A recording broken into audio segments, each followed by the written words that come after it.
우리가 창세기 1장 1절 1장에 대해서 가장 기본적인 내용을 좀 살펴보았죠. 서문하고 그래서 이제 뭐 기본 서론을 좀 했고요. 오늘 본격적으로 창세기 1장 1절 이 한 구절 속에서 우리가 하나님의 속성을 몇 가지만 좀 찾아내려고 합니다.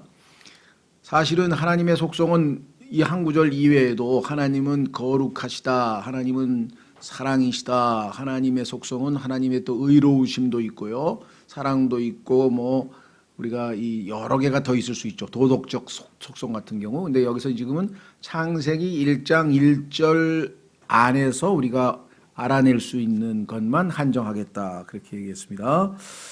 자, 그래서 우리는 하나님의 속성 제2장 첫 번째는 하나님은 존재하신다. 왜냐하면 동사의 주어가 하나님이니까 하나님이 계시지 않고서 행동할 수는 없는 거죠. 그러니까 이 한 구절 속에서 하나님이 계시다 이렇게 됐습니다. 한마디로 하면은 소위 무신론, 하나님은 없다라고 하는 구절이 창세기 1장 1절서부터 거짓인 것이 입증이 되겠죠. 두 번째, 하나님이 계신지 안 계신지 모른다. 이 모른다를 소위 이제 불가지론이라고 하는데요. 알 수 없다, 그런 사람들도 있어요. 근데 알 수 없다 파도 역시 잘못됐죠. 왜냐하면 분명하게 하나님이 주어로 나오니까. 그래서 로마서 1장에 보면은 하나님이 계신 것을 모르는 사람은 없어요. 다 아는데 없다고 하는 사람은 어리석다라고 성경에 단정을 지어놨어요. 한번 확인해 보겠습니다. 로마서 1장으로 가면 하나님께서 나중에 하나님 앞에 와서 하나님이 계신지 안 계신지 몰라서 또는 하나님이 안 계셨다고 생각해서 하나님을 안 믿었다, 계신 걸 알았으면 믿었을 것이다, 이런 변명이 통하지 않는다 그랬습니다. 왜 변명이 안 통하느냐? 하나님을 알만한 것을 하나님께서 모든 인간에게 다 주셨기 때문에 하나님을 모르는 인간은 없어요. 다 알지만 그러면 왜 안 믿었냐? 뭐 이유는 하나죠. 믿기 싫어서 안 믿은 거죠. 난 믿기 싫다. 그런데 변명을 몰라서 뭐 이렇게 갖다 대면 그 변명은 안 된다는 게, 차라리 정직하게 난 믿기 싫어서 안 믿었다. 왜 하지 말라는 걸 그렇게 많이 하는데 하고 싶은 걸 왜 못하게 하느냐. 그래서 안 믿었다. 그러면 얘기가 될 수도 있죠. 자, 로마서 1장에 보시면 하나님께서 진노하신다 그랬어요. 로마서 1장 18절에 보니까 하나님의 복음을 담고 있는데 하나님의 복음의 첫 출발은 하나님의 진노예요. 부정적인 것부터 나옵니다. 성경은 항상 75%의 마이너스, 부정적인 것과 25%의 플러스적인 게 있기 때문에 우리가 복음을 전할 때도 사람들에게 죄와 심판에 대해서 전하고 그 다음에 하나님의 사랑과 은혜와 구원에 대해서 전해야지 처음부터 막 좋은 얘기하는 것 아닙니다. 성경은 반대에 항상 부정적인 게 먼저 나와요. 세상 사람들은 긍정적 사고방식으로 하려고 그러죠. 근데 긍정적 사고방식은 부정적인 사고방식을 통해서 자신이 하나님 앞에 죄인이라는 것을 알아야 구원의 기쁨을 누리지. 그렇죠.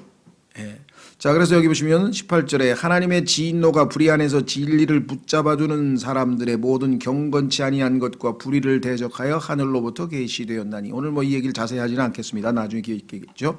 여기 보시면 경건치 아니한 것과 불의, 하나님이 진노하시는 이유가 두 가지네요. 하나는 하나님과 우리와의 수직 관계입니다. 경건치 아니한 것은 뭐냐면 하나님을 하나님으로 올바로 대접하지 못할 때 생기는 잘못된 관계. 그다음에 불의는 대인 관계, 나 이외의 다른 사람들을 올바르게 대하지 못할 때. 예를 들면 부모님을 제대로 부모님으로 대하지 아니하고, 형제를 형제로 대하지 아니하고, 상사를 상사로 대하지 아니하고, 그 관계를 올바르게 행동하지 않을 때 불의.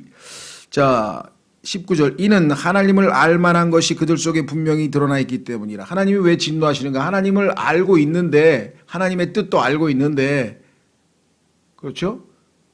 유대인들은 하나님께서 돌판에다 써주셔서 다 알고, 이방인들은 마음에 기록된 율법, 똑같은 하나님의 율법을 하나님께서는 유대인들에게는 돌판과 책에다 써서 613가지를 아예 주셨고, 이방인들에게는, 유대인이 아닌 모든 사람들에게는 마음에 기록된 율법을 양심이라 그랬어요. 2장에 가면 나오죠. 그 양심을 통해서 하나님이 계신 걸 다 알려주셨다. 여기 나왔죠. 하나님께서 그것을 그들에게 보이셨느니라 그랬습니다. 그러니까 하나님께서 계신 것은 분명히 안다. 그래서 어떻게 했느냐. 20절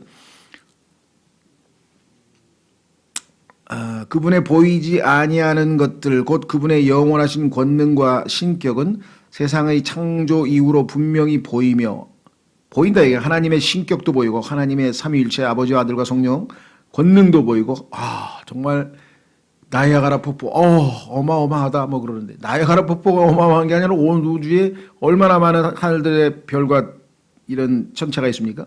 뿐만 아니라 만들어진 것들 그 이외에도 얼마나 하나님의 창조하신 다양한 뭐 동물, 식물, 뭐 물고기 뭐 엄청나죠. 깨달아 알 수 있나니 이런 모든 게 저절로 생겼다고 믿는 사람이 더 이상한 사람들이죠. 그러므로 그들이 변명할 수 없느니라. 그들이 하나님을 알되 그분을 하나님으로 영화롭게 하지도 아니하고 이게 불경건이죠. 감사하지도 아니하고 오히려 자기들의 상상 속에서 허망해지고 또 그들의 어리석은 마음이 어두워졌나니 그래서 하나님을 알면서도 믿지 아니하였기 때문에 변명할 수 없다 그랬습니다. 다시 돌아오시면 자 그래서 성경에서는요 하나님이 계시는데 하나님이 안 계신다라고 하는 사람들을 어리석은 사람이라 그랬는데 그 나중에 뒤에 가서 좀 살펴보겠습니다. 우선 다시 교재로 가셔서 하나님은 존재하신다. 우리는 창세기 1장 1절을 문자 그대로 해석함으로써 하나님의 속성에 대해 여러 결론을 이끌어낼 수 있다. 첫째 결론은 하나님이 존재한다는 사실이다. 지금 우리 살펴보았습니다. 하나님의 존재란 하나님에 대한 가장 으뜸과는 본질적 속성이다. 그리고 하나님이 안 계신 게 아니라 계신다죠. 이 속성이 있어야만 하나님의 다른 속성들이 의미를 갖기 때문이다. 그리고 이제 하나님이 계신데 그 하나님은 영원하시다. 그 하나님은 전능하시다. 그 하나님은 전지하시다. 그 하나님은 어떻다. 이렇게 나와야지. 계신다는 게 전제가 안 되면 나머지는 언급이 될 필요가 없겠잖아요. 그래서 소위 머리가 좋다고 하는 이 철학자들도 이 우주에 있어서 가장 큰 문제는 무언가가 없는 것이 아니고 있다는 사실이다. 이렇게 해서 철학의 시작은 거기서 시작해요. 철학은 뭐냐면 아무것도 없으면 무슨 철학을 하겠어요. 근데 뭔가 있기는 있는데 이게 어디서 왔느냐, 이게 어떻게 생겼냐, 이게. 그렇죠? 자, 그래서 이 속성이 있어야만 다른 속성들이 의미를 갖기 때문이다. 이것은 하나님의 속성 중 가장 중요한 것이며 우리 믿음의 가장 굳건한 밑바탕이다. 그렇습니다. 그래서 하나님께서는 뭐라 그러냐면요. 나중에 뭐 우리가 11장 6절 찾아볼래나? 지금 찾아보죠, 그러면. 히브리서 11장으로 가면 하나님께서 인간이 하나님 앞에 나오려면은 두 가지를 믿어야 된다래. 두 가지를. 하나님이 인간에게 하나님 앞에 나오려면 두 가지를 믿어야 된다. 히브리서 11장 6절. 히브리서 11장 6절.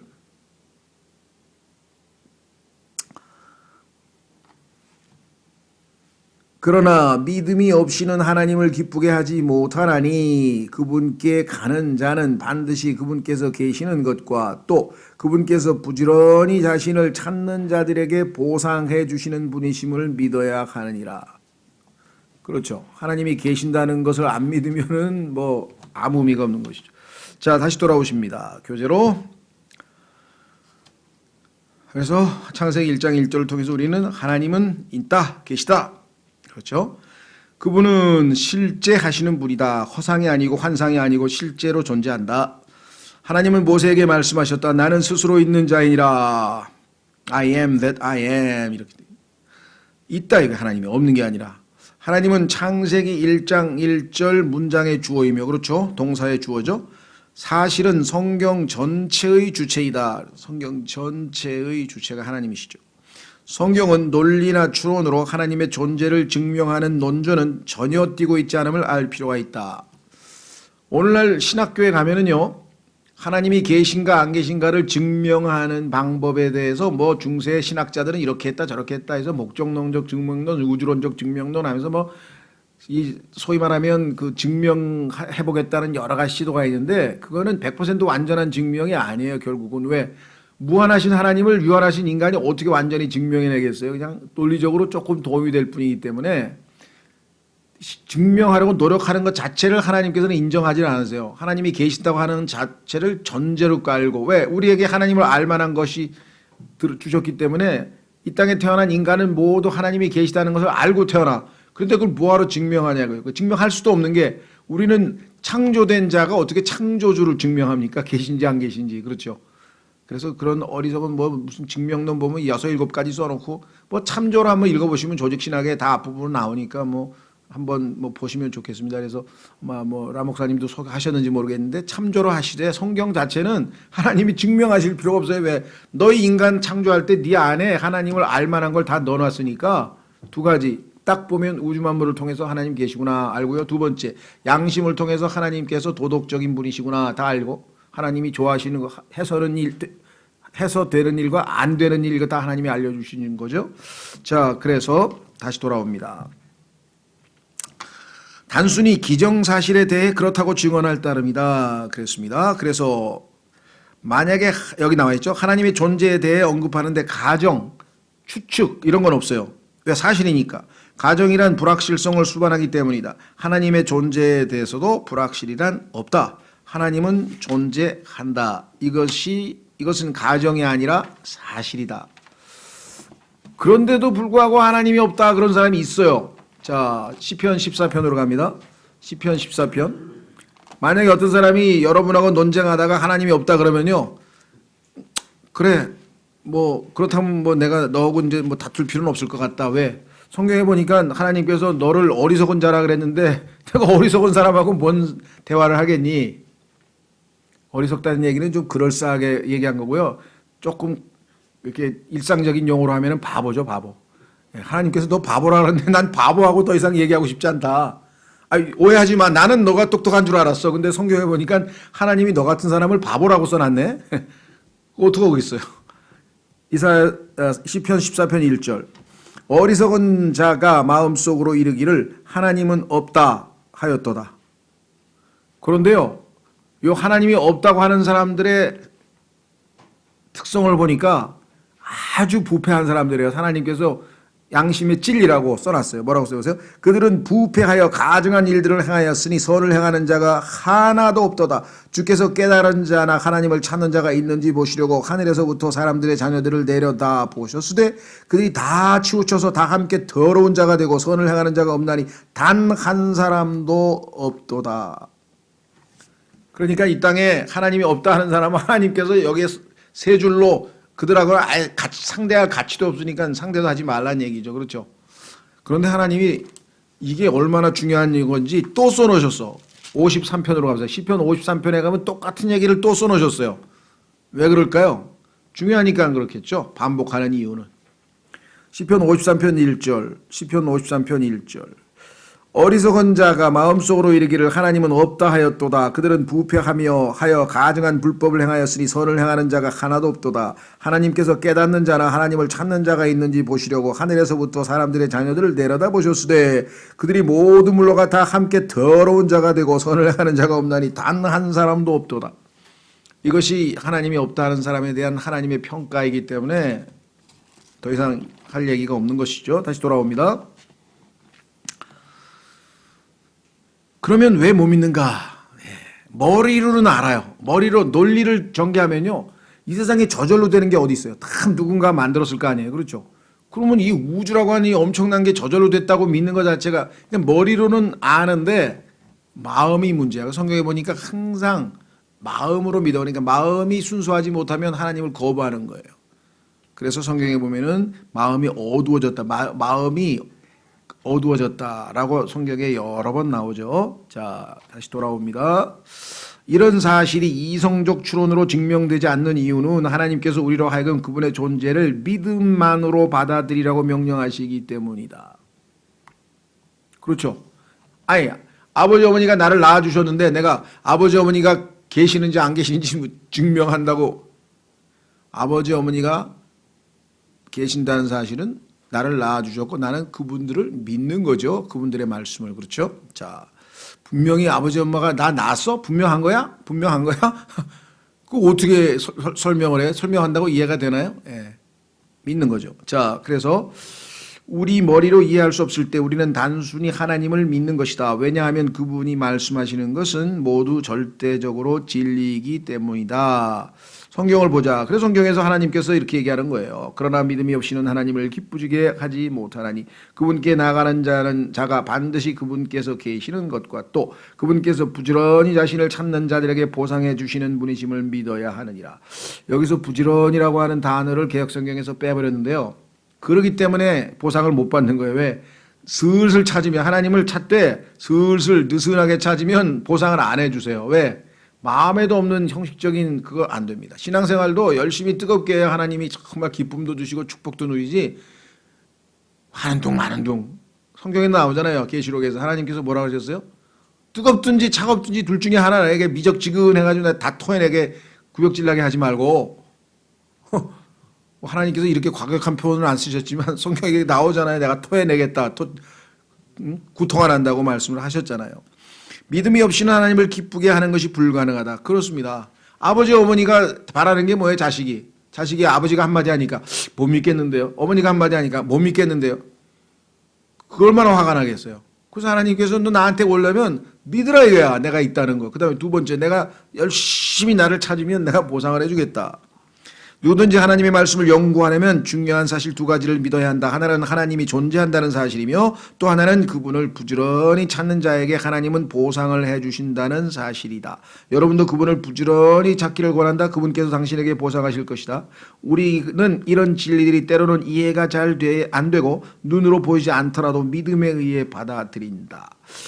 자, 보세요. 이사야서 55장으로 갑니다. 이사야서 55장으로 가면요. 하나님께서 부지런히 찾아요. 하나님을 찾으면 하나님께서 어떻게 해주시는가, 보상에 대한 이해가 나와 있어요. 여러 가지 이해가 있지만 한 가지만 찾아보겠습니다. 이사야서 55장 6절, 이사야서 55장 6절.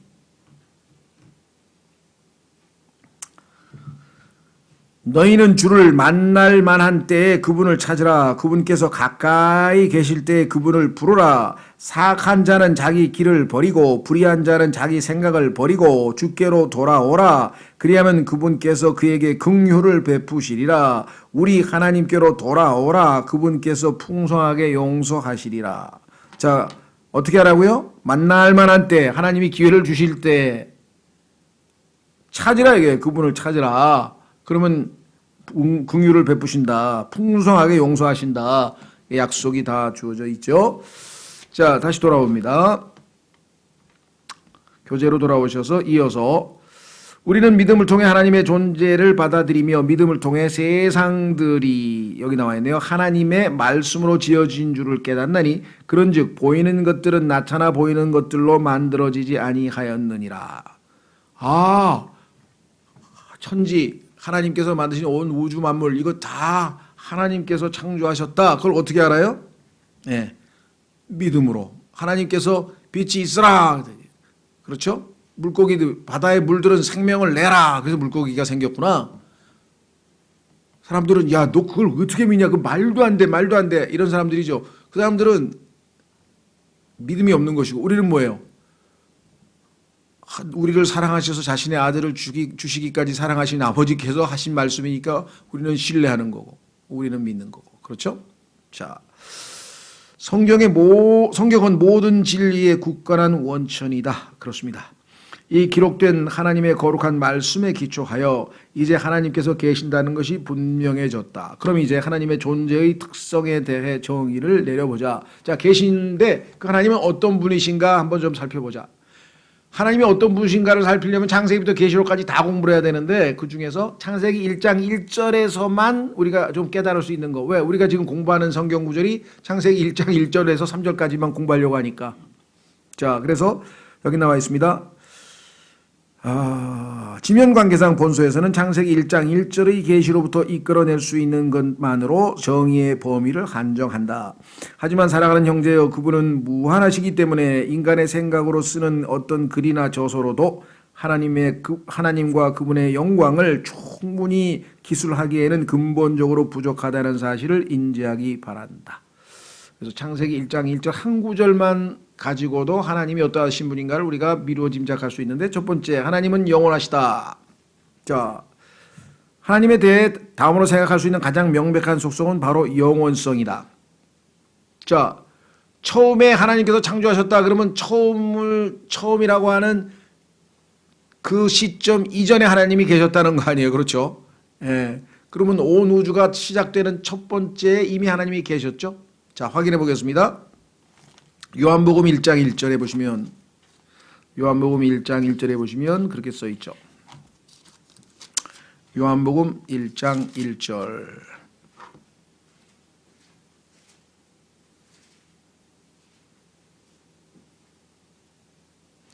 처음에 말씀이 계셨고, 그렇죠? 처음에 말씀이 계셨고, 말씀이 하나님과 함께 계셨으며 말씀이 하나님이셨더라. 창세기 1장 1절 이전서부터 항상 계신 하나님. 자, 그래서 창세기 1장 1절에서 우리는 시간의 시작 이전에 계신 하나님, 즉 영원, 시간을 넘어선 초월적, 시간과 상관없는, 시간의 제약을 받지 않으시는 분이라는 것을 알 수가 있죠. 다시 교재로 옵니다.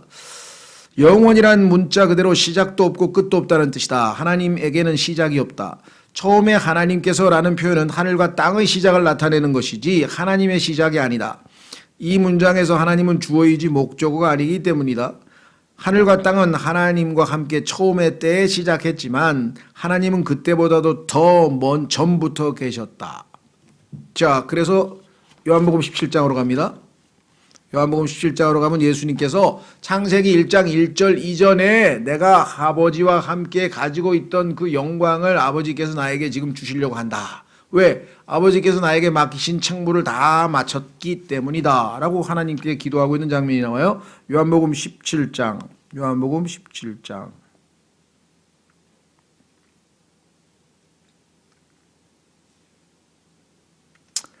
요한복음 17장 5절, 요한복음 17장 5절. 오 아버지여, 세상이 있기 전에 내가 아버지와 함께 가졌던 그 영광으로 이제 아버지와 함께 나를 영화롭게 하옵소서. 세상이 있기 전에, 옛날 말로는 창세 전에, 이런 표현이 성경에 여러 번 나옵니다. 창세 전에. 그러면 창세기 1장 1절 이전부터 계신 분이시다. 예수 그리스도, 하나님, 성령님 세 분. 자, 다시 교재로 옵니다.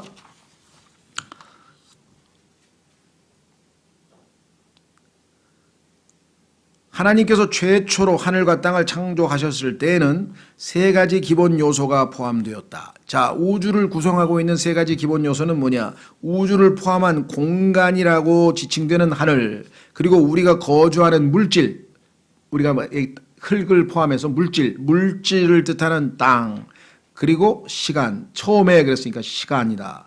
그래서 물질, 공간, 시간, 이 세 가지가 이 우주와 인류의 역사를 구성하고 있는 세 가지 요소죠.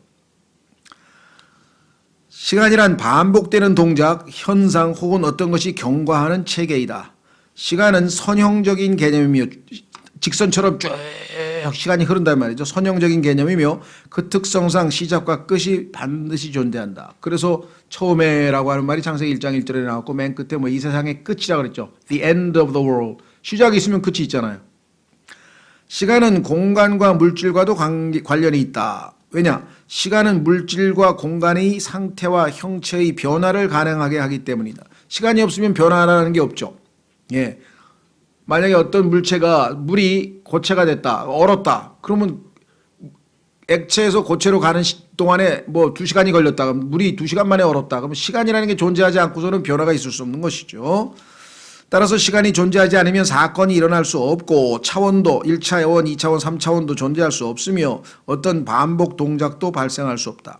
빛조차도 나아갈 수 없다. 빛이 10초간, 뭐 1초간 얼마 간다고요? 30만 킬로미터 가까이 가죠. 그렇죠. 빛이 1초에 30만 킬로미터를 나아간다 그러잖아요. 시간이 있잖아요. 빛이 운동할 때도 시간이 필요하기 때문이다. 속도는 물체가 운동한 거리에다 운동하는데 걸린 시간을 나누어서 구한다. 그렇습니다. 뭐 100km를 달렸는데 뭐 5분 만에 달렸다 그러면 그 시속 얼마 뭐 이렇게 나누죠. 시간이 없이는 물질과 공간이 우리가 지금 아는 것과 같이 존재할 수 없다. 시간은 공간과 물질이 서로 작용할 수 있게끔 해준다는 점에서 창조를 다룰 때 빠뜨릴 수 없는 요소인 것이다. 운동, 거리 등 우주에 존재하는 모든 물리 요소들은 시간에 대한 함수로 표현되며 시작이 존재하고 끝도 존재한다. 하나님께서 만들어 놓은 이 온 우주의 물리, 즉 물질의 시스템, 예를 들면 여기 나와 있는 것처럼 운동, 거리 뭐 이런 모든 것들이 다 시간, 공간과 관련지어서 이루어진다. 하나님께서는 그렇게 시간이 선형적으로 흐르는 가운데 상태가 변하는 진과 같은 물리 시스템을 설계하셨다. 그래서 우리는 하나님이 지으신 우주의 질서, 그래서 우리의 우주의 질서 있는 우주를 뭐라고 하죠? 우리는 코스모스라고 하죠. 코스모스. 코스모스라고 하는 것은 뭐냐면은 질서 있는 우주를 얘기할 때 코스모스. 그런데 세상 사람들은, 과학자들은 코스모스라고 안 그러고 카오스라고 그래. 카오스. 무질서. 그 사람들은 질서가 없다는, 하나님은 질서 있게 다 모든 법칙을, 중력의 법칙도 있고 보일의 법칙도 있고 전기의 법칙도 있고 연력학 법칙도 있고 이 법칙도 있고 모든 게 다 하나님은 다 체계를 다 만들어 놓으셨는데 마귀는 나중에 무법자예요. 무법자. 법을 다 무너뜨리려고 하죠. 네. 그러나 하나님 자신은 본디 시작도 없고 끝도 없으며 그런 시스템보다, 우주의 시스템보다 먼저 계시고 그것을 창조하신 분이기 때문에 그 법칙에 아무런 구애를 받지 않는다. 자, 예수님께서 물 위를 걸어옵니다. 그런데 자연 법칙에 따르면은 인간은 부력보다 무게가 더 나가기 때문에 물속에 빠져야 되는데 예수님께서는 그 법칙을, 부력의 법칙을 만드신 분이잖아요. 그 예수님께서는 물 위를 얼마든지, 왜? 자신은 법칙을 만든 사람은 거기에 해당이 안 되잖아요. 그래서 얼마든지 초자연적인 기적을 예수님은 베푸실 수 있는 거예요. 자신이 만든 법칙이니까 멈추게 할 수도 있다, 이게. 그렇죠? 예. 그 성경에 보니까 태양이 가다가 뒤로 빠꾸한 사건이, 뒤로 간 20도로 간 사건이 성경에 나오죠. 태양이 가다가 멈춘 사건도 나오죠. 그렇죠. 그냥 그 어마어마한 바다가 가다가 흘러가다가 멈춰가지고 흙이 드러나가지고 그 홍해 사건도 나타나죠. 이거는 예수님이 누구이신가를 알면 너무나 쉬운 거예요. 그거 다 할 수 있어요. 초자연적인 분이기 때문에. 예수님이 누군지 모르니까 그런 기적이 어디 있어 막 이러는 멍청한 소리를 하지. 그렇잖아요. 내가 도자기 만들었어. 그럼 내가 깨버릴 수도 있고 다시 붙일 수도 있고. 자, 그래서 그 법칙에 아무런 개의를 받지 않아요. 그래서 초자연적인 기적은 예수님께는 아무런 문제가 되질 않아요. 그렇죠? 자, 넘어가셔서 시간의 속박 아래에 있는 모든 존재들은 일시적이며 시작과 끝이 있습니다. 영원하지 않습니다. 하늘과 땅도 예외가 아니어서 창세기 1장 1절이라는 시작점을 가지며 최후에는 요한계시록 21장 22절에 언급되는 새 하늘과 새 땅, 즉 하늘과 땅, 지금 현재 우리가 목격하고 있는 하늘과 땅은 다 불타 없어져 버려요. 그게 끝이에요. 성경에서는 그것을 뭐냐면 세상 끝이라 그래요. The end of the world. 세상 끝. 그러면 예수님께서 뭐예요? 하나님께서 다시 새로운 세상, 새 창조, 새 하늘과 새 땅을 만드셨죠. 이에 대해 성경은 고린도후서 4장 17, 18절에서 다음과 같이 말한다. 우리가 잠시 받는 가벼운 고난이 우리를 위해 훨씬 더 뛰어나고 영원한 영광의 무거운 것, 가벼운 고난, 무거운 것, 무것은 영광이죠. 우리는 보이는 것들을 바라보지 아니하고 보이지 아니하는 것들을 바라보라니 보이는 것들은 잠깐뿐이나 보이지 아니하는 것들은 영원하니라. 눈에 보이는 것은 다 일시적이고 시간의 제약을 받아요. 그러나 보이지 않는 것, 물질이 아닌 영이죠. 영. 하나님은 영이시니 할 때, 자, 이것이 바로 일시적인 것과 영원한 것의 차이다. 그래서 우리는 그리스도인들은 영원한 생명을 가지고 있기 때문에 이제 영원한 것과 관련을 맺고 살지, 이 땅에 눈에 보이는 것, 그게 아무리 금덩어리가 뭐 좋고 뭐가 어쩌고 뭐가 해도 그거 다 없어지는 거예요. 다 없어지는 거예요. 결국은 하나님은 그 특성상 일시적일 수가 없다. 하나님은 시간을 창조하신 분이며 시간보다 앞서 계시는 분이시기 때문이다.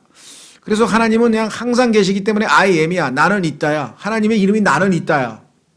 없다가 아니고 있다. 인간은 있다가 없어져. 모든 게 다 있다가 없어져. 우주도 있다가 없어져. 태양도 있다가 없어져. 태양이 언제 없어지는지 컴퓨터로 계산하면 나와요. 다. 에너지가 언제 다 소실돼서 없어지는지. 하나님은 계속 있어. 계속. 항상 계셔. 영원하신 분. 자, 그래서 하나님은 시간을 창조하신 분이며 시간보다 앞서 계시는 분이기 때문이다. 우리가 아는 모든 존재들은 시작과 끝이 있다. 그러나 하나님에게는 그런 게 없다. 성경 구절을 다시 보기로 하자. 처음에 하나님께서라고 되어 있는데 창세기 1장 1절에 하나님께서 과거 어느 때의 시간보다도 앞서 계셨다는 말이 아니다. 시간보다가 아니라 시간 자체를 하나님께는 해당이 안 돼. 그분은 시간보다 먼저 존재하신다. 시간에 매여 있는 우리의 관점에서 전망하자면요, 이 사실에 대해 하나님께서 처음보다도 그 전에 계셨다. 영원 전이라면, 영원 전이란 말은 단어 자체가 성립이 안 되죠. 영원 전이란 말이 어디 있어요? 그렇죠? 영원은 항상 있는 건데. 그렇지만 말을 만들려니까 어쩔 수가 없더라. 하지만 영원하신 하나님의 관점에서 비춰보면 처음보다도 그 전에 계신 것이다. 그래서 예수님도 말씀하셨다. 아브라함이 태어나기 전부터 나는 있느니라. 그러면 아브라함이 태어난 게 과거인데 예수님은 자기가 이때 그냥 I am. 예수님은 과거가 해당이 안 돼. 왜? 시간에 해당이 안 되니까. 시간은 예수님께 해당이 안 되니까 우리가 볼 때는 영어 문법으로는 이게 모순이에요. 그렇죠? 아브라함이 있기 전에, 그럼 아브라함이 있었다는 얘기가 과거인데 그 전에 예수님이 계신데 그러면은 과거 완료를 쓰든지. 그런데 예수님은 뭐예요? I am이야. 현재 시제를 썼어. I am. 자신이 여호와라는 것을 입증하는 것이죠. 또 하나님은 이사야서 41장 4절에서 이렇게 말씀하셨다. 그 일을 누가 이루고 행하였으며 처음부터 그 세대들을 불러내었느냐. 나 주가 마지막 세대와 함께 첫 번째 세대를 불러내었나니 내가 곧 그니라. 이 땅에 있는 모든 것들을 창조한 사람이 상대한 존재가 바로 나다 하면서 I am이라고 하는 자신의 이름을, 여호와라는 이름을 사용하셨죠. 또 43장 13절에서도 또 하나님이 자기 자신에 대해서 얘기했어요. 여러분들이 관심 있는 분들은 이사야서 40장서부터 48장까지를 한번 읽어보시면 하나님께서 자신을 1인칭으로 내가 하면서 1인칭으로 자기 자신을 요즘 말로 하면은 자소서예요. 자소서. 자기소개서. 하나님의 자기소개서가 이사야서 40장에서 48장인데 사람들은 그것도 몰라. 읽으니까 와, 하나님께서 자기를 소개하시는데 항상 자기가 뭐냐면 나 외에 다른 신들이 있느냐? 나에게는 온 세상의 민족들, 이 세상에 있는 수백 개의 그 엄청난 나라들이 물방울 하나밖에 안 되느니라. 자신을 소개할 때, 그래서 이사야서 40장에서 48장은요 우리가 잘 모르는, 많은 사람들이 잘 모르는 하나님이 자기소개서가 들어가 있어요. 자, 여기 뭐라고 했나 보세요. 참으로 날이 있기 전부터, 시간이 있기 전부터 나는 그니라. I am. 나는 이때는 거예요. 하나님은. 그렇다. 시간이 있기 전부터 하나님은 계신다. 또 이사야서 44장 6절을 보자. 이스라엘의 왕인 주 곧 그의 구속자인 만군의 주가 이같이 말하노라. 나는 처음이요 나는 마지막이라. 나 외에 다른 신이 없느니라. 그러면은 다신론. 하나님은 진짜 참 하나님이신데 신이 여러 명이라고 주장하는 거짓 이론 중에, 철학 이론 중에 하나가 다신론이라는 게 있죠. 무신론도 거짓이요, 다신론도 거짓이요.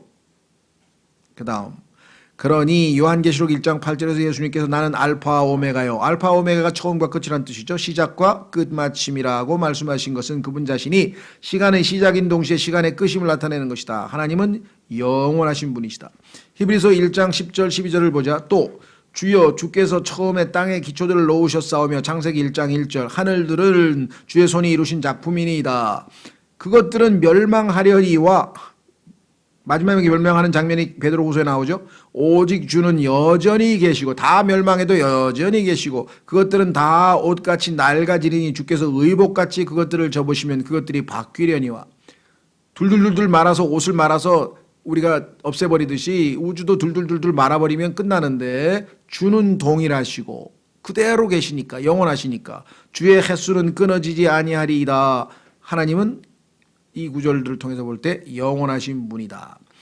그분에게는 시작도 없고 끝도 없다. 하나님 자신이 시작이고 끝이다. 그래서 성경은 그것들은 멸망하려니와 오직 주는 여전히 계시고 라고 말하는 것이다. 자, 한 구절 찾고 다음 테마로 넘어갑니다. 이사야서 57장 15절.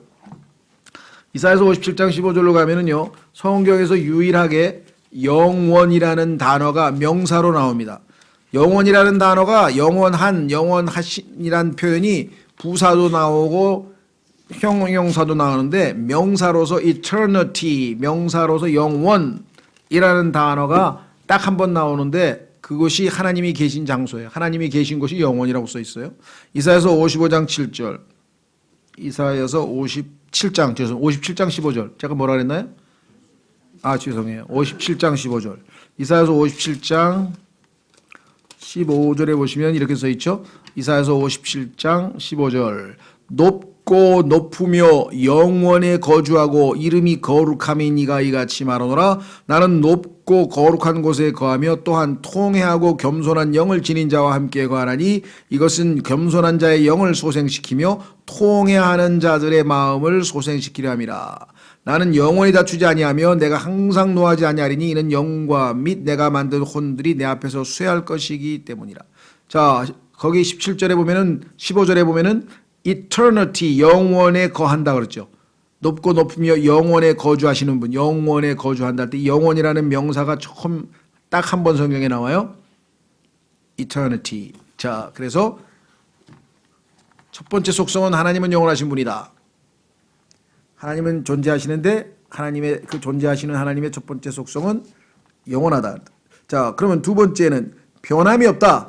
영원과 조금 연관되어 있죠, 그렇죠? 영원하니까 변함이 없다. 변함이. 자, 우선 말라기 3장 6절로 가보겠습니다. 구약성경 맨 마지막 책 말라기 3장 6절에 보면은 하나님께서 자신이 변함이 없다라고 스스로 얘기를 하셨기 때문에 일단 그 선언을 한번 듣고 출발해 보겠습니다.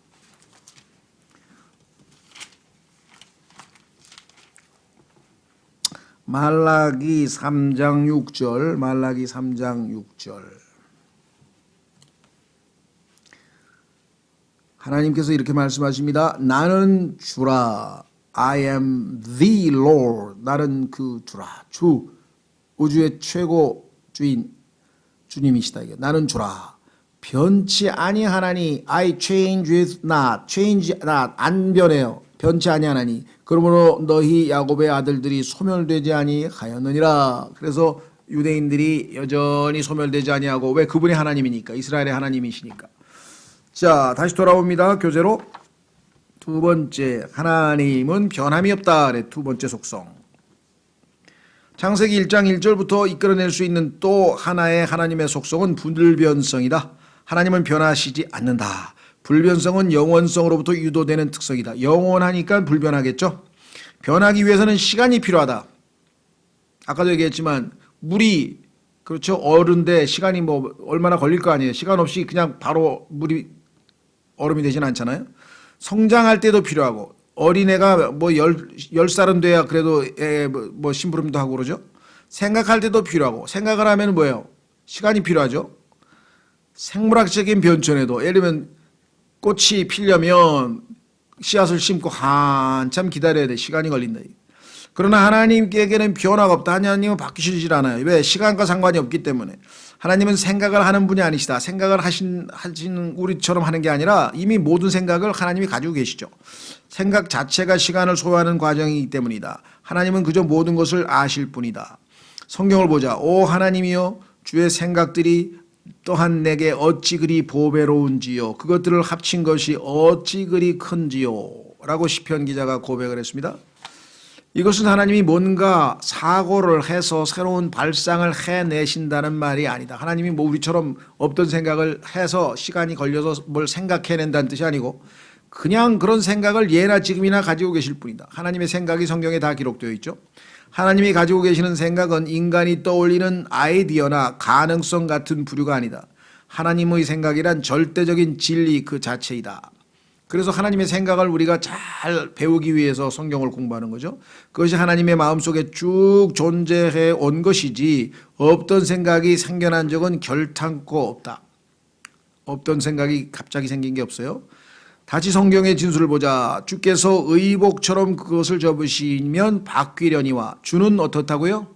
동일하시고 똑같아. 변화가 없어. 주의 연대는 끊어지지 아니하리라. 그래서 성경은 처음에 하나님께서 하고 쭉 영원토록. 자, 마지막 한 구절 찾고 세 번째 특성으로 가겠습니다.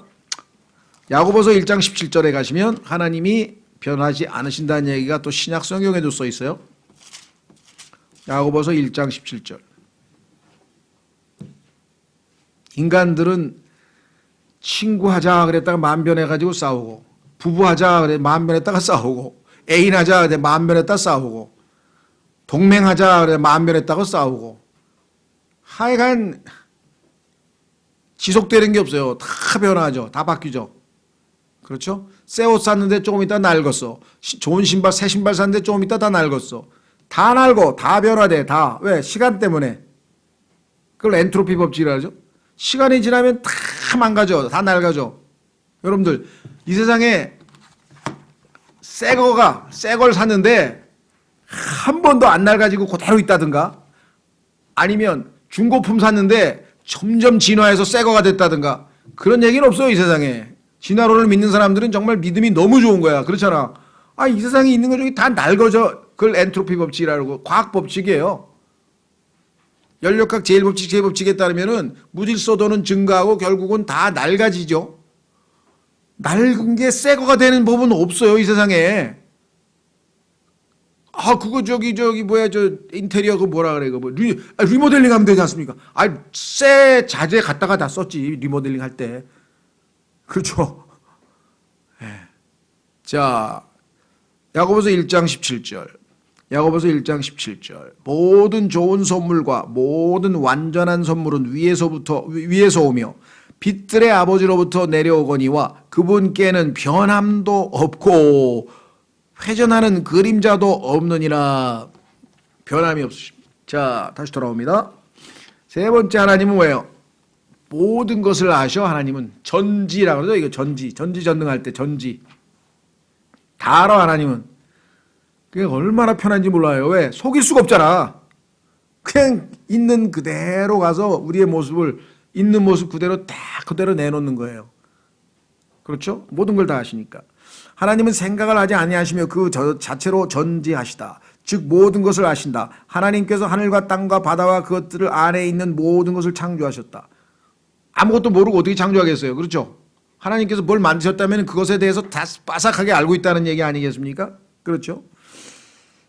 하나님은 모든 것을 알고 치밀하게 설계하셨다는 말이 성립한다. 내가 지금 앉아있는 책상에서부터 시작해서 원자폭탄까지 모든 물질의 분자 구조를 그리고 광대한 우주에서부터 시작해서 작은 우주라고 불리기도 하는 인체의 내부 구조까지 소우주라 그러죠. 인간의 속을 소우주라 그래. 그래서 인간의 세포가 100조 개래요. 그런데 세포 한 개에 100조 개의 원자가 들어있대요. 그러니 그야 가히 우주라고 할 만한데 소우주, 온 큰 우주는 대우주. 하나님께서 이 모든 것을 창조하셨다면 하나님은 응당 이 모든 것의 원리를 아신다. 성경은 하나님께서 사람의 마음속까지 살피신다고 말한다. 당신이 당신 마음속의 생각을 알기도 전에 하나님은 그것을 아신다. 하나님은 전지하신 분이시다. 성경에 보면요, 하나님께서 사람의 속을 다 알고 계신다는 얘기가 자주 나오고요. 특히 사복음서에 보면 예수님께서 그들이 무슨 생각을 하는지 다 아시기 때문에 이런 표현이 자주 나와요. 예수님하고 대화하는데 속으로 뭔 생각하는지 다 보고 계셔. 그렇죠? 그래서 하나님은 전지하시다라고 하는 것을 우리가 알 수가 있죠. 예. 왜 하늘과 땅을 창조했다 그러면 하늘과 땅을 다 알지 않고 어떻게 만드냐 이 말이에요. 그렇죠. 내가 자동차를 만들었다 그럼 자동차에 대해서 내가 빠삭하게 알아야 만들지 그것도 모르는데 어떻게 만드냐고요. 그렇죠? 예. 빛이 있으라 그러면 빛을 만드시면 빛에 대해서 모든 걸 다 알아야 만드실 거 아니에요. 자, 그 다음에 전능. 우리 보통 전지전능하다고 붙여서 얘기를 많이 하는데 뭐 전지는 아는 것에 관한 것이고 전능은 능력. 그랬더니 어떤 사람이 그런데 하나님이 너무 무거워서 하나님도 들 수 없는 그런 바위를 만드실 수 있나요? 또 이렇게 질문하는 사람이 있어. 그걸 궤변이라고 그러는데요. 그렇죠. 너무 무거워서 하나님도 드실 수 없을 만큼 무거운 돌은 하나님이 만드실 수 있나요? 이 궤변이라 그러죠. 궤변. 마귀의 영을 받은 사람은 그런 질문만 하고 있는. 자, 하나님은 전능하시다. 하나님은 전능하시다. 불가능함이 없는 하나님이시기에 아무것도 없는 상태에서 현존하는 모든 것들을 단지 6일 만에 창조할 수 있었다. 창세기 1장 3절서부터가 6일입니다. 첫째 날이 창세기 1장 3절에서 시작하는 거예요. 1장 1절과 2절의 경우에는 우리가 지금 알고 있는 6천년 인류 역사 6천년 기간과 시간 바깥에 있다라고 나중에 찾아보겠습니다만은 욥기에 써 있죠. 물론 하나님은 모든 것을 일순간에 즉시 창조할 수도 있었지만 그러나 하나님은 어떻게 했는가 우리에게 예표를 남기기 위해서. 자, 하나님께서 6일 동안 일하시고 7일째 쉬셨다. 이렇게 해서 인간에게 그 하루하루 하나님이 무슨 일을 하셨는지, 그래서 우리로 하여금 보고 나중에 인류의 역사가 왜 6천년이 필요한지 이런 것들을 우리에게 가르쳐 주시기 위해서 의도적으로 시간을 사용하신 것뿐, 하나님은 빛이 있으라 그러면 빛이 즉시로 모든 걸 다 만드실 수 있죠. 하나님께서 홀로 6일 만에 무에서 만물을 창조하셨다. 그분만이 모든 것을 창조하신 사실은 그분의 권능을 증거한다. 그래서 로마서 1장 20절에 보니까 이렇게 써 있어요. 그분의 보이지 아니하는 것들, 곧 그분의 영원하신 권능, 파워, 신격은 창세로부터 분명히 보이며 만들어진 것들을 통해 깨달아 알 수 있나니 그러므로 그들이 변명할 수 없느니라. 자, 그러면 하나님의 그 다음번 속성 우리가 짧게 넘어갑니다. 이것은 신론이라고 하는 조직신앙의 신론이라고 하는 것에 가서는 자세하게 더 배우실 수 있고, 여기서는 창세기 1장 1절에서 배울 수 있는 몇 가지만 우리가 지금 검토하고 가. 하나님은 어디에나 계신다. 어디에나. 이걸 무소부재라고 하는데요. 무소부재. 자, 보십시오. 하나님은 무소부재하신다. 그래서 어느 장소에나 동시에 계실 수 있다.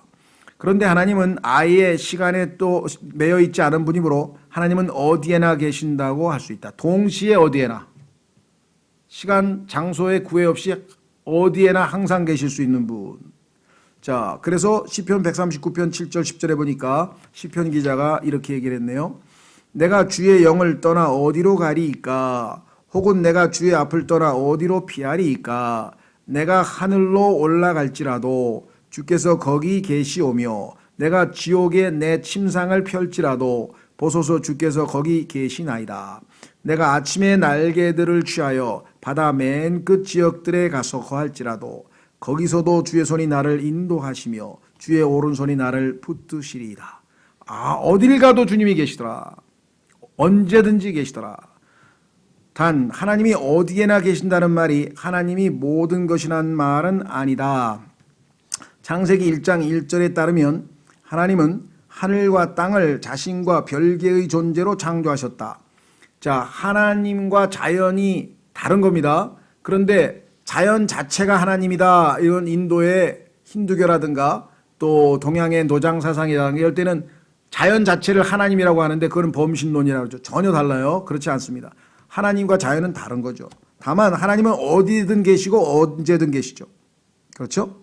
그래서 하나님은 피조물은 하나님의 속성과 같은 영원성을 띠지 못한다는 사실에서도 창조주와 피조물은 확연히 구분된다.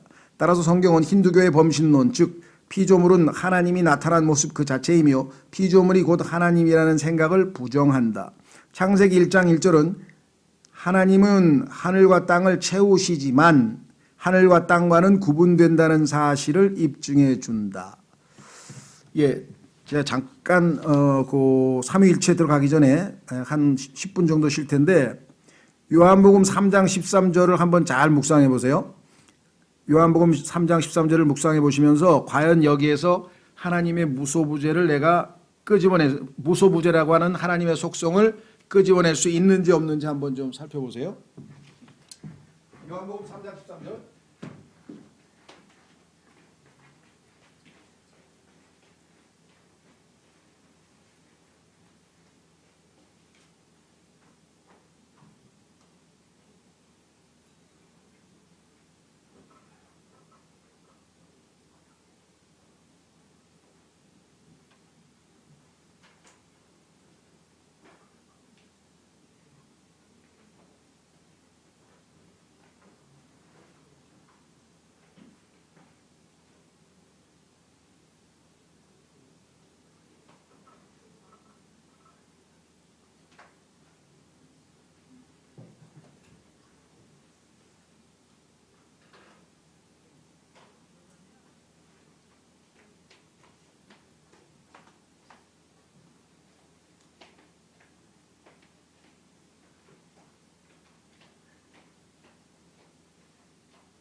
찾았어요? 예? 거기에 하나님의 무소부재라는 속성이 숨겨져 있는 거 찾으셨어요? 한번 보세요. 요한복음 3장 13절. 하늘로부터 내려온 자 곧 하늘에 있는 하나님의 아들 외에는 아무도 하늘에 올라가지 아니하였느니라 그랬죠? 그러면 예수님 지금 땅에서 말씀하고 계신데 하늘로부터 내려온 자 곧 하늘에 있는 땅에 계신 예수님이 자기도 하늘에 있다 그랬지 지금? 이해가 되세요? 지금 땅에서 말씀하고 계시잖아요. 제자들하고. 근데 하늘에 있는 인자 외에는 아무도 하늘에 올라가지 아니하였느니라. 그래서 하늘에 있는이 현재 시제로 써 있어요. 지금 현재 하늘에 계신데 그럼 하늘에도 계시고 땅에도 계신 것 이해가 되세요? 그렇죠. 그래서 개혁성경 어떻게 쓸 것 같아요? 야, 이건 모순이다. 말이 안 돼. 그래서 싹 없애버렸대. 뭐라고 내보세요? 하늘에서 내려온 자 곧 인자 외에는 하늘에 올라간 자가 없느니라. 하늘에 있느니란 말이 없어. 왜? 그걸 말이 돼? 아니 땅에 있는데 어떻게 하늘에 있어? 그 우리는 하나님의 무소부재하심을 알기 때문에 믿어요. 우리는 모순이 아니야. 우리는 믿어. 아브라함이 있기 전에 I am 나는 있느니라. 아브라함이 있기 전에 있었느니라 그래야지 왜 있느니라가 되지? I am 우린 믿어. 왜? 영원하신 분이니까. 그러니까 하나님을 알고 모르고에 따라서 믿음이 차이가 나는 거죠. 더더군다나 어떤 분은 또 이런 얘기해요. 가만히 있어봐. 하늘에 올라간 자가 없다? 하늘에 올라가지 못했다? 아무도? 하늘에 올라간 사람 있어요? 없어요? 아니 엘리야도 있고 에녹도 있고. 그럼 적어도 우리가 보면 에녹, 엘리야 있네. 모세든 뭐 시체가 올라갔는지 어쩐지 모르지만 모세는 죽었으니까. 근데 왜 예수님은 이렇게 말씀하셨을까요? 그렇죠. 그래서 사람들이 물어보는 거예요. 그러면 모순이 아니고 뭐예요? 여기에서 ascend라고 하는 단어는 예수님은 자력으로 자기 힘으로 올라가신 거고 나머지 사람들은 데려감을 당한 거예요. 데려감을 당했다. 올라갔지만 자기 힘으로 올라간 게 아니잖아요. 데려감을 당했다고 써 있잖아요. 옮겨졌다고 다 수동태로. 이해가 되세요? 그러니까 예수님처럼 혼자 올라간 사람 예수님밖에 안 계시죠. 그런데 올라가겠다고 말도 안 되는 시도를 한 자가 있었어요. 그게 이사야서 14장에 보면 I will ascend 내가 올라가 보겠노라 그랬더니 올라갔습니까? 올라가다가 그냥 쫓겨나서 지옥으로 떨어졌잖아요. 어딜 감히 거기가 어딘데 감히 올라가요. 그렇죠. 그러니까 성경 말씀은 그냥 써 있는 게 아니고 하나하나 하나님께서 얼마나 정확하게 써놓는가 한번 생각해 보십시오. 그렇죠? 그래서 요한복음 3장 13절에서 개혁성경은 무소부재하신 예수님을 없애버린 신성을 없애버린 그런 엉터리 성서가 되어버린 거라는 거예요. 자, 그래서 이제 마지막 테마가 삼위일체인데요. 삼위일체. 이 주제도 뭐 상당히 길지만 일단 여기 나와 있는 것만 교재에 나와 있는 것만 가지고 오늘 마무리를 짓겠습니다. 자, 하나님은 삼위로 이루어진 신격이다. 이 신격이란 말이 아까 로마서에 나왔는데 God 해야 되는데 자, 우리는 인격이라는 말은 들어봤어도 신격이라는 말은 처음 들어봐요. 인격. 그런데 또 하나님은 인격체다. 그 얘기는 뭐냐면 하나님은 책임지실 수 있는 존재라는 뜻인데요. 인간처럼 말씀도 하시고 뭐 다 해서 이 신격이라고 하는 것은 하나님의 신으로서의 어떤 존재로서의 특징 뭐 이런 걸 얘기하는 거예요. 자, 그래서 우리는 하나님의 신격은 삼위일체다. 아버지와 아들과 성령. 자, 우리는 여기 보십시오. 교재로 가시면 16페이지. 우리는 로마서 1장 20절로부터 다음과 같은 사실을 배웠다. 그분의 보이지 아니하는 것들 보이지 아니합니다. 곧 그분의 영원하신 권능과 신격은 창세로부터 분명히 보이며 안 보이는 게 보인대. 그 모순되는 것 같지만 어떻게 보이는가? 직접 보이는 게 아니라 어떻게? 만들어진 것들을 통해 깨달아 알 수 있느니라. 예를 들면 이런 거죠. 모나리자 작품을 딱 보면서 와, 레오나르도 다빈치의 천재성이 보이는구나. 천재성 원래 안 보이는 건데 모나리자를 통해서 보인다 이렇게 표현하죠. 마찬가지로 하늘에 수없이 많은 어마어마한 별들을 볼 때 와, 하나님의 권능이 저 만드신 별들을 통해서 우리가 알겠구나. 그렇죠. 또 그 인간의 신체 구조의 오묘 신묘막측함을 볼 때, 야, 하나님의 그 어마어마한 지혜가 보이는구나. 우리 그렇게 얘기했잖아요. 그 방식이에요. 써 있잖아요. 만들어진 것을 통해서 신격과 권능을 알 수가 있다. 알 수 있죠, 우리는. 그렇죠? 예. 자, 그런데 여기서 의문에 부딪힌다. 신격이란 정확히 무엇인가? 우선 하나님은 유일하고 독보적인 분이시다. 따라서 그 만드신 것들을 활용해서 하나님께서 분명히 말씀하신 것을 다시 설명해 보는 것은 언뜻 무가치해 보인다. 독보적인 존재인데 뭘 설명을 할 필요가 있을까 싶지만, 자, 하지만 꼭 그렇지는 않다. 왜냐? 하나님께서 만들어진 것을 통해서 깨달아진다는 게 만들어진 것을 가만히 보는 거예요. 그럼 이 우주에 존재하는 모든 것들을 한번 가만히 보는 거예요. 그런데 보니까 전부 다 하나님께서 만들어진 것의 특징이 뭐냐면 다 셋으로 돼 있어. 셋. 여기는 지금 한 5개만 했지만 한 100가지 이상 찾아낼 수 있어요. 뭐 필요하면 뭐 옛날에 그 자료를 만들어 드렸을 텐데 잘 모르겠네. 자, 여러분 한번 보세요. 3이라는 하나님의 신격은 3이라는 패턴으로 피조물들의 곳곳에 드러나 있다. 몇 가지 예를 들어보자. 몸, 혼, 영. 인간은 세 부분으로 되어 있죠. 시간, 공간, 물질. 역시 우주의 구성요소 셋. 시간도 과거, 현재, 미래. 공간도 길이, 너비, 깊이.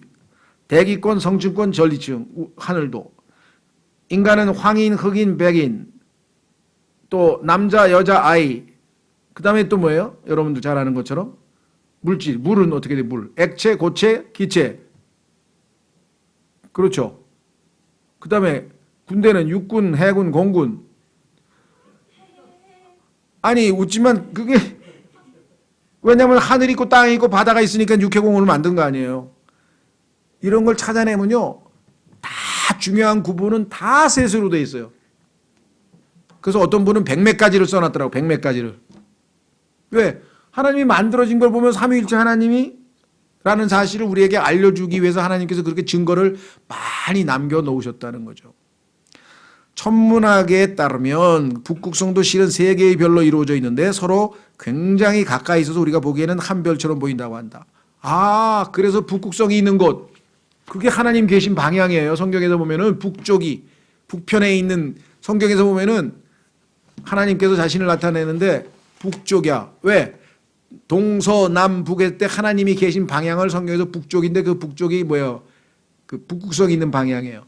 거기가 하나님이 계신 것이라고 성경에 몇 군데에서 우리가 찾아볼 수 있는데 그건 나중에 또 기회 있으면 찾아보겠습니다. 성경을. 자, 여기서 우선 초점은 삼위일체 하나님이라는 것. 이 모든 예들이 하나님도 삼위이며 한 하나님이 세 분으로 계심을 증언한다.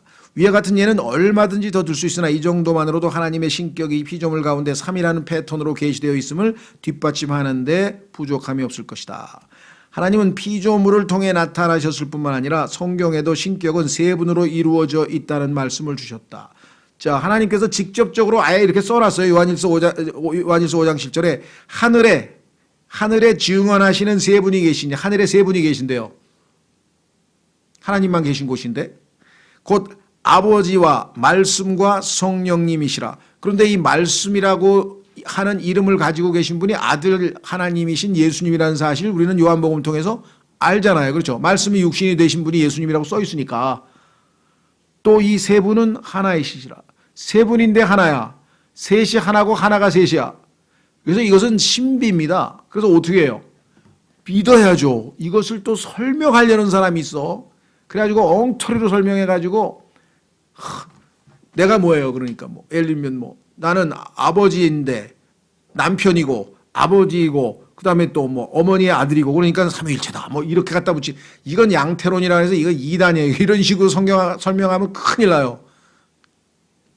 성경에 나와 있는 사실을 우리는 뭐예요? 믿는 거예요. 왜? 성경에 써 있잖아. 아버지와 말씀과 성령님인데 세 분이 하나라고 써 있잖아. 그럼 믿어야죠. 이거를 이해하려고 머리를 쓰면 그거는 큰 이단이 만들어질 수 있습니다. 그래서 삼위일체에 관해서 나온 책 중에 여러분들이 좀 제대로 도움이 될 만한 책은 선하신 하나님이라고 하는 마이크 리브스라는 분이 쓴 책이 있어요. 선하신 하나님. 그 책이 제일 건전한 책이에요. 선하신 하나님 책을 읽어보면 삼위일체 하나님이 얼마나 중요한가 생각해 보세요. 하나님은 사랑이시라 그랬죠. 사랑. 사랑 혼자 합니까? 혼자 어떻게 해? 대상이 있어야 사랑할 거 아니에요. 그래서 하나님은 아들이 아버지를 사랑하고 아버지가 아들을 사랑하고 성령이 아버지를 삼위일체가 아니면 사랑이라고 하는 하나님은 사랑이라는 말이 성립이 안 돼요. 이해가 되세요? 하나님 세 분 사이에 한 하나님이지만 세 분 사이의 사랑은 영원 전부터 존재했어요. 그 다음에 아버지와 아들과 성령님은 항상 어떻게 하셨을까요? 글쎄 뭐 우리처럼 카페에 앉아서 뭐 아니면 커피 마시면서 대화를 하셨는지 모르겠으나 하여간 셋이서 끊임없이 커뮤니케이션 소통. 그래서 소통과 사랑은 하나님의 가장 중요한 속성이에요. 그래서 이 땅에서 인간이 가장 중요시 여기는 게 뭐야? 두 가지야. 사랑하고 속성이야. 소통. 우리 아버지하고 나하고 소통이 안 돼. 말이 안 통해. 아버지의 사랑을 못 받고 자라서 제가 마음이 삐뚤어졌어요. 밤낮 노래에도 사랑, 영화에도 사랑, 사랑 소통. 왜? 삼위일체 하나님의 속성이 그거예요. 그러니 그분이 우리를 자기 형상을 따라 만들었으니 우리에게도 사랑과 소통이 얼마나 소중하겠어요. 그렇죠.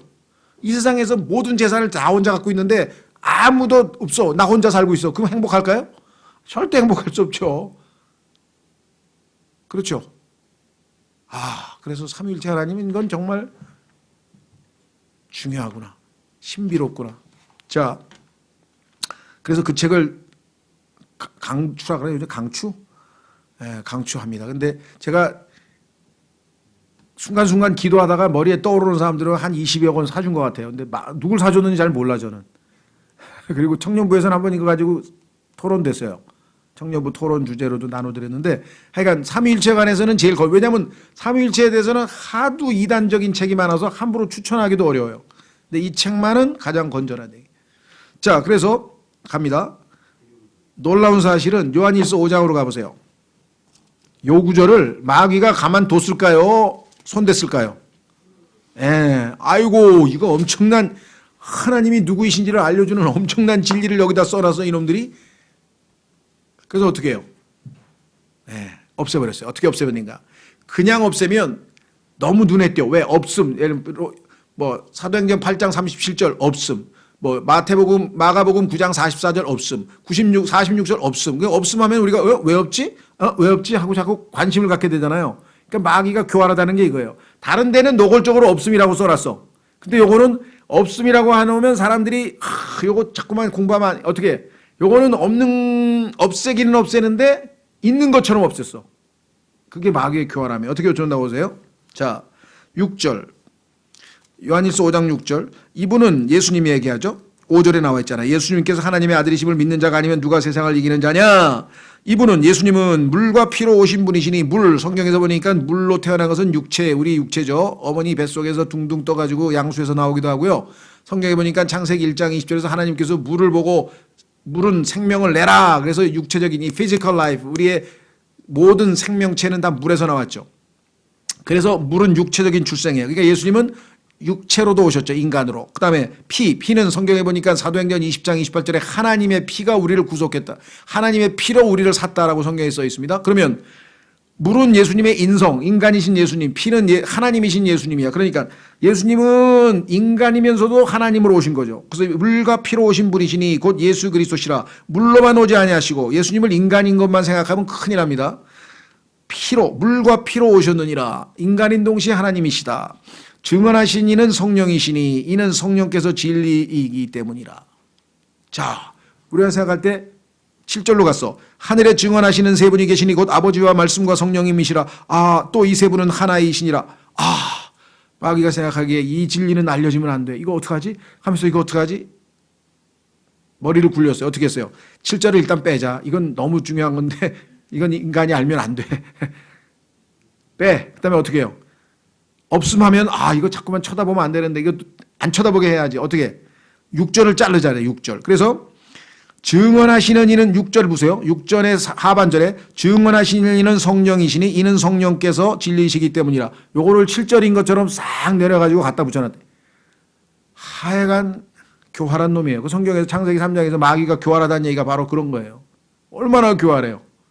그래가지고 마치 7절 자체는 없는 것처럼 싹 눈속임을 했어요. 자, 다시 돌아옵니다.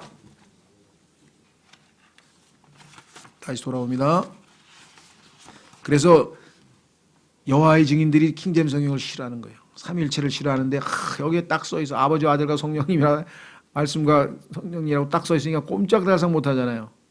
그렇죠? 그래가지고 나중에 뭐라 그러는지 아세요? 여호와의 증인 만나면 성경에도 없는 거를 첨가시켰대, 킹제임스 성경이. 그렇게 갖다 붙여요. 네. 자, 교재로 오셔서 이 신격을 구성하는 세 분을 우리는 각각 아버지, 아들, 성령님이라고 일컫는다. 이 세 분은 각각 하는 역할이 다르며 천지를 창조할 때도 제각기 다른 역할을 맡았다. 예를 들면 뭐 아버지께서는 설계를 하시고 아들은 공사 감독을 하고 실제적인 공사는 성령님이 하시고, 이건 뭐 그냥 비유적으로 설명하는 거예요. 예. 세 분이 다 천지 창조에 관여하셨어요. 자, 이에 대해 고린도전서 12장 3, 6절은 다음과 같이 말한다. 자, 뭐라고 되어 있나 보세요. 그러므로 내가 너에게 깨닫게 하노니 하나님의 영으로 말미암아 말하는 자는 아무도 예수님을 저주받은 자라 하지 아니하고 또 성령님으로 말미암지 아니하고는 아무도 예수님을 주라 할 수 없느니라. 이제 선물은 여러 가지나 성령 같고, 성령은 은사, 선물을 주시는 역할을 하는구나. 교회 여러 지체들에게 다양한 은사가 있죠. 선물. 그 다음에 직무는 다르나 주는 같으며, 직무, 직책, 집사 뭐 이런 것들, 직무는 같으며 다르나 주는 같으며, 활동은 여러 가지나 모든 것을 행하시는 하나님은 같으시되. 그러면은 성령, 그 다음에 주, 그 다음에 하나님은 아버지겠죠. 그래서 여기 삼위일체 하나님이 등장하시면서 역할이 분담되어 있다. 그렇죠. 선물, 직무, 활동 이렇게 되어 있죠. 이 단락을 필자가 최대한 뜯어본 바로는 분석했죠. 3절에서 주님이라 언급된 예수님의 직무 관리자의 역할을 하고, 아버지 하나님은 활동하는 역할을 하고, 성령님은 선물을 담당하신다. 구약 성경에는 이름이 다소 차이가 있다. 예수 그리스도께서 아직 육신을 입고 오시기 전이기 때문이다. 구약 시대에 예수님의 비밀 명칭은 하나님의 말씀이었다. 그렇죠. 말씀이 계셨다 그랬죠. 그러니 요한복음 1장 1절에 하나님의 말씀이란 성육신 하기 전에 그리스도인 것이다. 그렇죠. 물론 예수님은 요한이 사는 시대에는 이 땅에 성육신으로 오셨지만 처음에 창세기 1장 1절 동일말에 말씀이 계셨느니라 했잖아요. 그러면 처음에 하나님이 창조했을 때 하나님과 말씀이 같이 되는 거죠. 그래서 예수 그리스도, 그다음에 요한일서 1장 1절 14절에 이 말씀이 하나님과 함께 계셨으니 이 말씀은 곧 하나님이셨느니라. 하나님이신 예수 그리스도. 따라서 창세기 1장 1절에 하나님은 성육신 하기 전에 예수 그리스도를 가리킨다. 자, 이 말도 틀린 말은 아닙니다. 그러나 성육신 하시기 전에 하나님은 예수 그리스도만 가리키는 건 아니에요. 왜냐? 여기 이제 이분은 이제 이 문제를 언급하지 않았는데, 하나님이라고 하는 단어가 성경에 보면 소위 말하면 히브리어로는 복수 형태로 돼 있어요. 이게 엘로힘이라고 되어 있는데, 엘로힘. 자, 성경에서 히브리어 네필림도 그렇고 그다음에 숨임, IM이라고 하는 임이라고 하는 단어가, 미음자가 들어가는 단어가 나오면 그게 히브리어에서는 복수 형태예요. 그래서 자 보세요. 창세기 1장 26절에 찾지 마세요. 하나님께서 이르시되 우리가 우리의 형상으로, 하나님은 한 분이신데 단수로 나와 있는데 우리라고 하는 말 썼잖아요. 그죠? 창세기 1장 20절에 하나님께서 말씀하십니다. 지금. 그런데 우리가 우리의 형상으로 우리의 모양에 따라 사람을 만들고, 그럼 하나님이 우리라고 했으면 복수란 얘기죠. 자 보세요. 우리 가족은 식성이 너무 좋아요. 우리 가족. 그러면 우리 가족이란 말은 식성이 너무 좋다. 그러면 우리 가족은 단수죠. 문법적으로는. 우리 가족. 그런데 실제로 우리 가족은 뭐예요? 5명이잖아요. 예를 들면 나 같은 경우. 성근이는 장가 갔으니까 빼고 4명. 우리 가족은 지금 4명이잖아요. 가족은 복수이면서 단수이죠. 이걸 집합명사라 그래요. 그죠? 우리 교회 사람들은요, 성경을 많이 읽어요. 그러면 우리 교회가 단수인데 복수, 그러니까 이거 집합명사라. 그러니까 엘로힘이란 단어는, 하나님이란 단어는 그런 명사예요. 그래서 하나님이 우리라고 표현한 거예요. 우리. 아버지, 아들, 성령. 거기에 다 포함되어 있는 거예요. 무슨 말이가 됐어요? 그래서 하나님께서 내려보다가 요것들이 바벨탑을 만들어, 야, 우리가 내려가자. 그래서 우리라고 썼어요. 거기서 우리가 내려가자. 우리들 중에 하나같이 된다. 우리. 그러니까 성경에서 보면 하나님께서 자신이 삼위일체임을 여러 곳에서 이야기를 하고 계시죠. 그렇죠? 자, 그래서 예수님도 포함된다는 뜻이지 창세기 1장 1절에 나오는 하나님이 삼위일체 중에서 예수님 한 분이시다라는 그런 얘기는 아니에요. 근데 이분이 조금 이제 그 강조하기 위해서, 왜냐하면 창세기 1장 1절하고 요한복음 1장 1절 두 개만 비교하면은 처음에 하나님이, 처음에 말씀이, 그러니까 말씀이 하나님이다. 그러면 말씀은 예수님이다. 해서 예수님이 하나님이다. 해서 창세기 1장 1절에 나오는 하나님은 예수님이다. 이렇게 할 수 있어요. 그러나 다른 구절을 보면 우리를 비교해 보면 우리니까 한 분이 아니죠. 그렇죠. 예.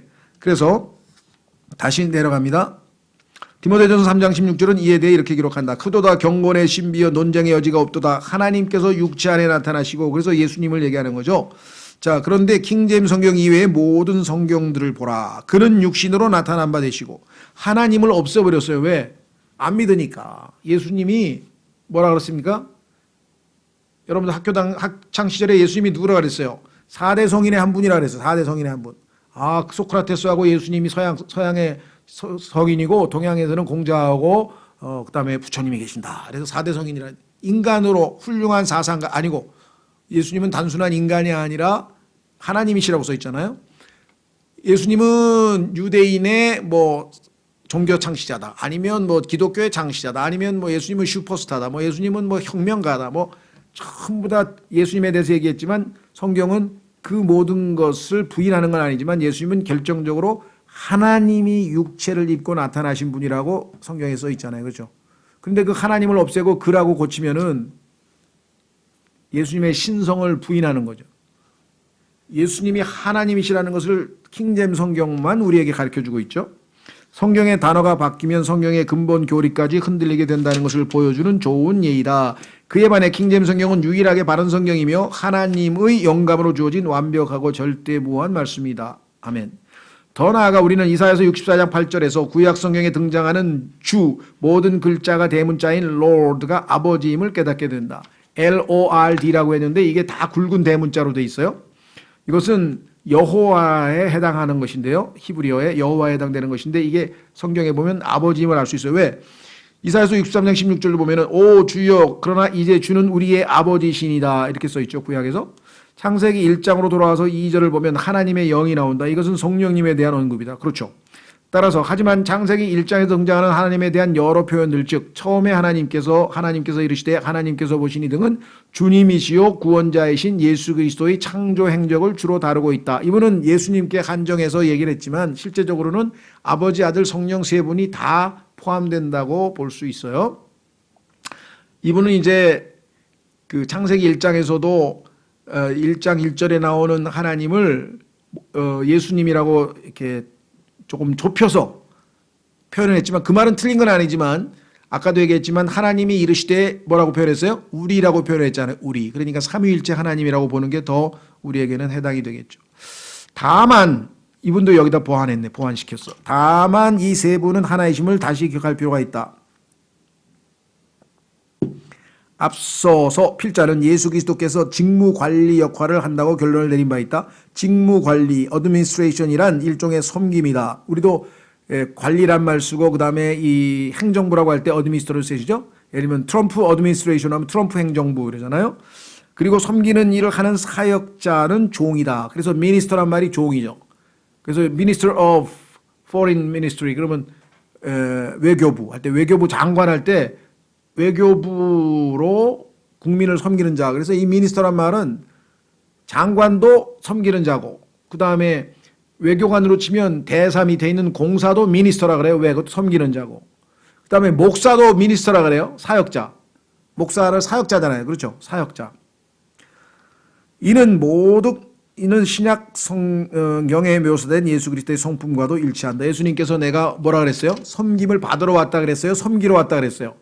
예수님께서 내가 섬기러 왔다고 했을 때 사용되는 단어가 바로 미니스터예요. 미니스터. 섬기러 왔다 이게 동사 미니스터. 그런데 그리스도께서 구약 시대에도 주 앞에서 종이셨다는 것을 아는 이는 별로 없다. 주님께서 주의 종이라고 하는 타이틀을 가지고 계세요. 아버지 하나님은 활동하는 역할을 맡고 계신다. 아버지는 사령관이며 우두머리로 명령을 내리신다. 이사야서 53장 6절을 보자. 주, 이때 아버지라 그랬죠. 주께서는 우리 모두의 불법을 그에게 아들에게 담당시키셨더라. 아버지께서 원하시자 아들은 그대로 행하셨다. 아버지께서 죄인들을 구원하기를 원하셨다. 예수님께서 인간이 되셔서 이 땅에 내려오셔서 십자가에서 죽으시고 아버지가 시키는 대로 원하신 대로 다 순종하셨죠. 누가복음 22장 42절에도 이런 예가 있다. 만일 아버지의 뜻이거든 이 잔을 내게서 옮기시옵소서. 그러나 내 뜻이 아니옵고 오직 아버지의 뜻이 이루어지기를 원하나이다 하고 십자가를 지셨죠. 나의 아버지 어찌하여 나를 버리셨나이까 하면서 예수님께서 십자가에서 절규하셨죠. 왜? 아버지와의 관계가 단 3일간이지만 끊기잖아요. 그렇죠? 아버지가 명령을 내리고 아들은 그를 행한다. 그리고 성령은 선물을 내려준다. 그래서 역할 분담일 뿐 세 분은 하나이시다. 창세기 1장 1절의 골자는 처음에 하나님께서 창조하셨다이다.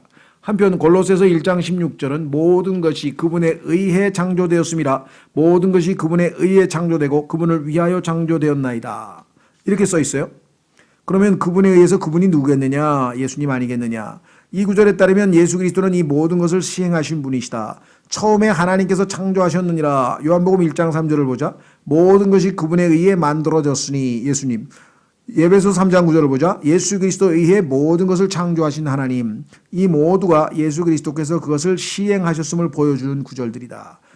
예를 들면 고린도전서 8장 6절을 보자. 우리에게는 오직 한 하나님 곧 아버지가 계시기 때문이니 모든 것이 그분에게서 났고 하나님은 출처야 of 원천 우리도 그분 안에 있으며 또한 한 주 예수 그리스도가 계시기 때문이니 모든 것이 그분으로 말미암아 그분에 의하여 그분의 말미암아 존재하고 우리도 그분으로 말미암아 존재하느니라.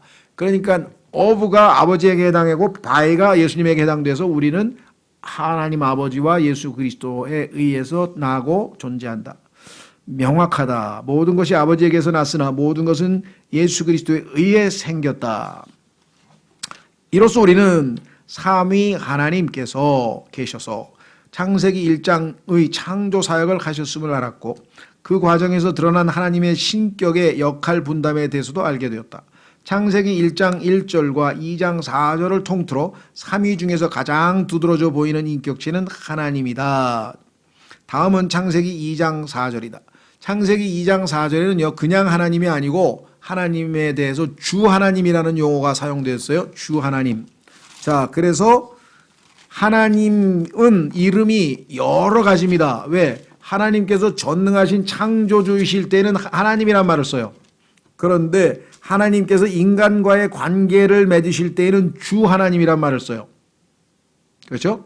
그러니까 하나님의 이름들을 우리가 주목해서 봐야 돼요. 그러면은 하나님이 어느 때에는 어떤 이름을 사랑하시는가? 하나님께서 인간을 사랑하셔서 구원자로 나타나실 때는 예수라고 하는 이름으로 나타나요. 그렇죠. 그 다음에 그 하나님께서 인간과 함께 계시겠다 할 때는 임마누엘이라는 이름으로 나타나요. 그렇죠? 네.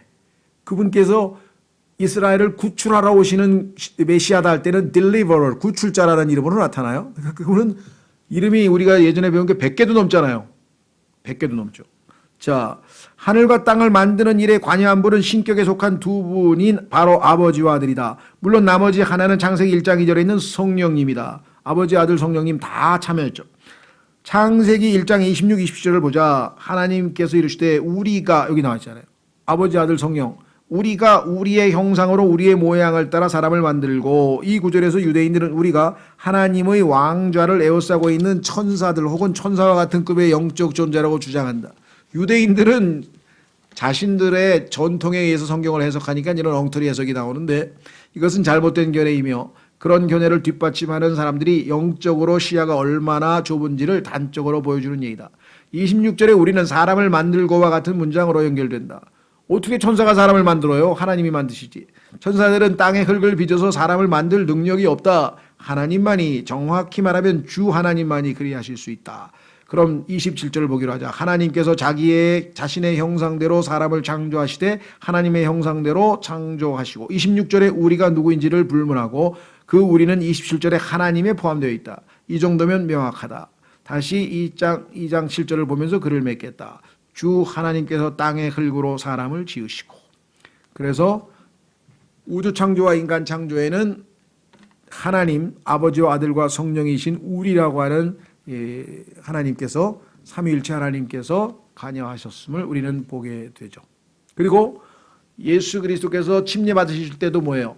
아들 하나님은 물속에서 올라오고 계시고 하늘에 계신 하나님은 보라 내 사랑하는 아들이라 하고 음성으로 축하하고 계시고, 성령님은 비둘기 모양으로 예수님 위에 앉아 계시고, 그 성경에 보면요 전부 다 하나님은 혼자 하시는 법이 없어요. 무슨 일을 하든지 다 삼위일체 하나님께서 하시는 거예요. 구속이 됐던 뭐가 됐던 다. 그렇죠? 예, 그래서 이 삼위일체라고 하는 것을 놓치면 하나님이 어떠하신 분인지 전혀 알 수가 없습니다. 너무나 신비스럽기 때문에 이것을 이해할 수는 없어요. 잘못 설명하면 아까처럼 이상한 이단이 나온다 그랬죠. 네. 그래서 지금 가톨릭에서는 마리아가 성령님이라 그러지, 마리아가 성령님이라 그러고요. 또 뭐 어느 종교에서는 또 뭐 이만희가 성령님이라 그러고 뭐 한학자가 뭐 하여간 별 희한한 얘기를 다 하는 거예요.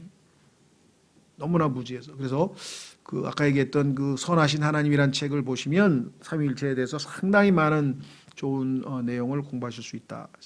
자, 오늘 마무리 짓고요. 다음 시간에는 하나님은 빛이시라. 이거 정말 엄청난 내용인데요. 아마 다 하실 수 있는지 모르겠는데, 그러니까 최대한 같은 테마이기 때문에 이게 좀 정 안 되면 둘로 나눠서 하는데, 최대한 하여간 다음 시간에 한 시간에 좀 해보려면 좀 읽어보세요 미리. 왜냐하면 약간 과학적인 얘기도 좀 들어가는데, 하나님은 빛이시다. 엄청난 얘기죠. 하나님은 사랑이시다는 잘 아는데 많은 사람들이 하나님은 빛이시다 그러면 그냥 뭐 어둠이 아니시다 정도? 그 정도 갖고는 안 돼요. 하나님의 속성 가운데 이 빛이라고 하는 속성이 갖는 어마어마한 내용들이 여기 들어가 있어요. 그렇죠? 창세기부터 계시록에 가도 마지막 가도 하나님께서 빛을 비추셔. 태양이 필요 없어요 그때는. 왜? 하나님께서 직접 그 영광으로 빛을 비추시기 때문에 달과 태양이 있기는 있지만 비출 필요가 없다고 계시록에 써 있어요. 훨씬 밝으니까. 자, 다음 시간에 창세기 1장 3절에 나오는 하나님께서 빛이 있으라 그랬는데, 그 빛이 있으라 하신 하나님이 빛이야. 그러면 그 빛이 있으라고 하는 물리적인 눈에 보이는 그 빛 말고 하나님이 영적인 또 뭔가 있을 거 아니에요. 하나님은 빛이시니까. 그렇죠? 예, 그래서 아주 쉽지 않은 테마이기는 하나 우리가 한번 제대로 공부해 볼